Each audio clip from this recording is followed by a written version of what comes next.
Herkese merhaba. Ben Hasan. Türkçe öğrenen yabancılar için açmış olduğum Let's Speak Turkish kanalına hoş geldiniz.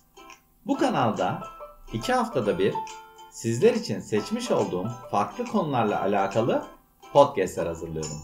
Türk kültüründen Türkiye'de yetişmiş ünlü kişilere, Türkiye'de bulunan önemli tarihi yerlerden Türk diliyle alakalı konulara. Ayrıca kişisel gelişim konularından ilginizi çekebilecek teknolojik konulara kadar farklı konularda sizlere bölümler hazırlıyorum.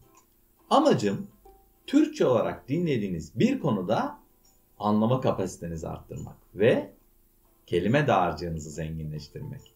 Kanalıma hala abone olmadıysanız ücretsiz bir şekilde abone olabileceğinizi hatırlatmak isterim. Bugün dünyanın en popüler ikinci içeceği hakkında konuşmak istiyorum. Bu arada birinci içeceğin su olduğunu belirtmekte fayda var diye düşünüyorum. Dünya üzerinde bir fincan çay tüketimi günde 3,5 milyarın üzerinde olduğu düşünülüyor. İşte bu bölümde bugün çay neden bu kadar popüler bir içecek? Bu konu hakkında konuşacağız. Eğer burada bir ara verip kendinize bir çay hazırlamak istiyorsanız bölümü durdurup çayınızı hazırlayabilirsiniz. İlk bölümde sizlere Türk kültüründe önemli bir yere sahip olan Türk çayından bahsetmek istiyorum. Türk çayı Türkiye'nin geleneksel içeceklerinden biridir ve Türk kültüründe önemli bir yere sahiptir. Genellikle ince belli çay bardaklarından servis edilir ve demliğiyle birlikte sunulur. Çay yanında genellikle şekerle birlikte servis edilir ve Türk insanının günlük hayatında sıkça tüketilen bir içecektir. Türk çayının hazırlanması da oldukça özeldir aslında. Hem lezzetli hem de sosyal bir içecektir. Türk çayı sohbetlerin ve misafirliklerin vazgeçilmez bir parçasıdır. Ayrıca Türk çayının sosyal bağların güçlenmesine çok etkisi vardır. Nasıl mı? Türk çayı aile ve arkadaşlar arasında sıkça paylaşılan bir içecektir. Bir araya gelindiğinde çay demleme ve içme ritüeli sıklıkla gerçekleştirilir. İnsanların birbiriyle iletişim kurmasını, sohbet etmesini ve bir arada vakit geçirmesini sağlar. Ayrıca Türk kültüründe misafirperverlik çok önemlidir ve misafirler genellikle çay ikramıyla karşılanır. Misafirlerin çaya davet edilmesi Türkler arasında geleneksel bir adettir ve misafirliğin önemli bir göstergesidir. Türkiye'de ayrıca iş toplantılarından sokak köşesindeki çayhanelere kadar çayın tüketimi iş ve toplumsal etkileşimde önemli bir role sahiptir. İş yerlerinde veya kamusal alanlarda çay molaları insanların bir araya gelip kısa bir mola vermesini sağlar. Bu konuda dinleyicilerimden birinin sözünü hatırlatmak istiyorum. Hatta geçen hafta kendisiyle 4 dilde sohbet etmiştik. Dinlemediyseniz kesinlikle dinlemenizi tavsiye ediyorum.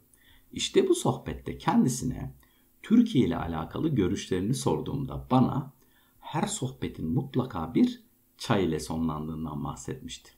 Ne kadar da doğru bir söz, öyle değil mi?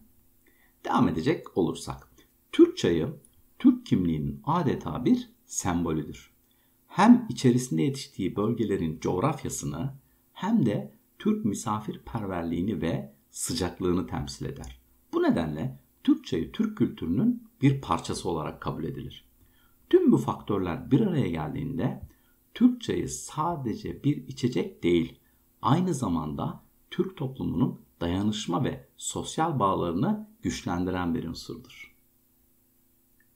Dünyada çay içme alışkanlığı ve tercihlerine baktığımızda ülkelere göre oldukça farklılık gösteriyor. Ancak genel olarak çay tüketimi en yüksek olan ülkeler sırasıyla Türkiye, Çin, Hindistan, İngiltere ve İran'dır. Bu ülkelerde çay günlük yaşamın önemli bir parçasıdır ve çay kültürü derin bir geçmişe sahiptir. Çay içme sıralaması tam olarak verilmese de bu ülkelerin çay tüketimi diğerlerine göre oldukça yüksektir. Şimdi ise biraz da Türk çayı nasıl demlenir konusunda bazı bilgiler paylaşayım isterseniz. Türk çayını demlemek için geleneksel yöntemler kullanılır. Çaydanlık hazırlığı çok önemlidir. 2 ayrı bölmeden oluşan çaydanlık kullanılır. Alt kısımda su kaynatılır. Üst kısımda ise çay demlenir. Üst kısımda bulunan çaylık kısma demlik olarak kullanılacak çay konulur. Genellikle siyah çay tercih edilir. Kaynayan su çay yapraklarının üzerine eklenir. Burada dilerseniz miktar ile alakalı bir ayrıntı vereyim. Çayın istenilen kuvvetine ve demlendiği kişi sayısına göre miktar değişebilir. Aklınızda bir fikir oluşması için şu ipucunu verebilirim. Bir bardak çay için genellikle bir su bardağı su kullanılır. Gelelim çayın demlenmesine. Çayın demlenmesi için yaklaşık 5 ila 10 dakika arası beklenir. Daha uzun süre demlenen çay ile daha güçlü bir lezzet elde edilir. Şimdi ise sırada demlenen çayın servis edilmesi var. Demlenen çay bardaklarla servis edilir. Bu arada genellikle ince belli bardaklar kullanılır. Ayrıca çayın yanında şeker de ikram edilir. Dileyen istedikleri miktarda şeker kullanabilirler. Ufak bir hatırlatma. Çay genellikle sıcak servis edilir. Hadi şimdi biraz da çayın keşfiyle alakalı bazı bilgiler paylaşayım. Aslında bu konuda bir kanıt yok. Ama şöyle bir hikaye var. Bölge olarak Çin'in güneydoğusunda geçiyor bu hikaye. Efsaneye göre çayın keşfi M.Ö. 2737 senelerine dayanıyor.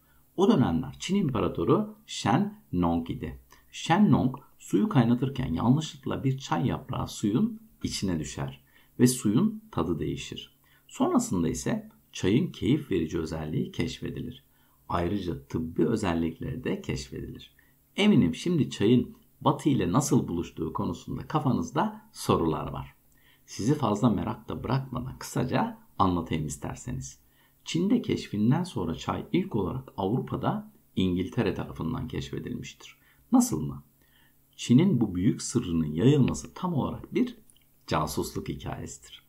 19. yüzyıl başlarında Çin'e gelen Robert Fortune isimli casus binlerce çay bitkisi ve tohumu toplayıp Çin'in üretim yöntemlerini keşfetmiştir. Son bölümde ise çay bitkisinin yetişebilmesi için ve kaliteli çay üretilebilmesi için gerekli olan şartlardan bahsedeceğim. İlk olarak iklim şartlarının öneminden bahsetmek istiyorum. Genellikle nemli ve yağışlı iklim tercih edilir. 10 ila 30 derece Celsius arası sıcaklık idealdir. Bir hatırlatma. Çay soğuk havaları ve özellikle donlu havaları hiç sevmez. İkinci önemli konu ise çayın yetiştiği toprak konusudur. Hafif asidik toprakları tercih eder. Bir de çay üretiminde suyun da çok önemi vardır. Bol miktarda suya ihtiyaç duyulur. Ancak aşırı sulama zarar verebilir. Önemli bir nokta daha. Çay bitkisi doğrudan güneşten korunmalıdır. Gölge sağlayan ağaçlar çay bitkisi için uygun bir ortam oluşturur. En önemli bilgi ise en sona sakladım. Çay bitkisi deniz seviyesinden yüksek rakımlarda daha iyi yetişir. Türkiye'de çay tarımı Doğu Karadeniz bölgesinde Gürcistan sınırından başlayarak Ordu ilinin Fatsa ilçesine kadar olan kuşakta yapılır. Rize tek başına Türkiye çay üretiminin %85'ini karşılar. Çay yetiştirilen diğer iller sırasıyla Ordu, Giresun, Trabzon ve Artvin'dir. Bölümün başında içmeye başladığınız çayları tazelediniz mi acaba? Çünkü bir bölümün daha sonuna geldik. Beni sonuna kadar dinleyen tüm dinleyicilerime çok teşekkür ediyorum. Şimdi merak ediyorum. Sizlerin ülkelerinizde de çay tüketimi biz Türklerin kültüründeki gibi önemli bir yere sahip mi acaba?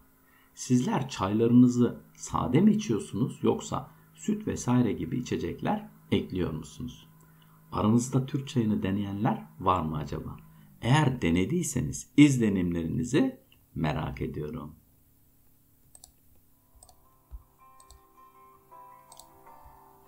İşte tüm bu soruların cevapları ve kendi görüşleriniz için sizleri yorumlar kısmında bekliyorum. Ayrıca eğer kanalıma abone olursanız toplam 70 civarı birbirinden farklı konuda yapmış olduğum podcastleri dinleyebilirsiniz. Ayrıca bölümün sonunda transkripte ve önemli kelimelerin açıklamasına da ulaşabilirsiniz. Podcastlerin hemen hemen hepsinde Türkçe altyazı bulunduğunu da hatırlatmak isterim. Ayrıca Türkçe hariç toplam 6 dilde altyazıya ulaşabilirsiniz. Eğer kanalıma abone olma konusunda henüz karar veremediniz ve bir şekilde bana destek olmak istiyorsanız bu durumda bu bölüm beğendiyseniz bir like veya yorum bırakabilirsiniz. Sizin için en fazla yarım dakika sürecek olan bu süreç kanalımın daha fazla Türkçe öğrenen kişiye ulaşmasına yardım edecektir. Ayrıca yüzümde ufak bir tebessüme de neden olacağını hatırlatmak isterim. Şimdilik benden bu kadar. Kendinize iyi bakın ve sağlıkla kalın.